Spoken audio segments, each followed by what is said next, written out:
Group game ఆడడం ఏంటి అనేది నేను చెప్తాను. గ్రూప్ గేమ్ ఎందుకు కరెక్ట్ కాదనేది. మీకు నచ్చితే లైక్ చేయండి, అందరికి ఫార్వర్డ్ చేయండి. You can reuse also, I don't have mind.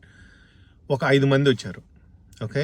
5 మంది వచ్చేసి వాళ్ళు ఒక గ్రూప్ లాగా ఫామ్ అయ్యి అంటిల్ లాస్ట్ వీక్ దాకా దే నో దట్ ప్రాపర్గా ప్లాన్ చేసుకొని లాస్ట్ అంటే ఎక్స్టర్నల్ బయట కూడా ప్లస్ లోపల కూడా మాట్లాడుకొని లాస్ట్ 5 వీక్స్ దాకా వస్తే మిగతా వాళ్ళని తగ్గించేసాను అనుకోండి, వాళ్ళకి ఫుల్ పేమెంట్స్ 5 వీక్స్ వచ్చినాయా, ఓకే, ఫుల్ పేమెంట్స్ వచ్చేసినాయా లాస్ట్ 5 వరకు, plus one of the member అదేంది సూట్ కేసు తీసుకెళ్తాడా, ఫైనలిస్ట్ వాళ్ళే అవుతారా, అప్పుడు ఓవరాల్గా ప్రైజ్ మనీ అంతా వాళ్ళు 5 మందే పంచుకున్నట్టు కదా లెక్క.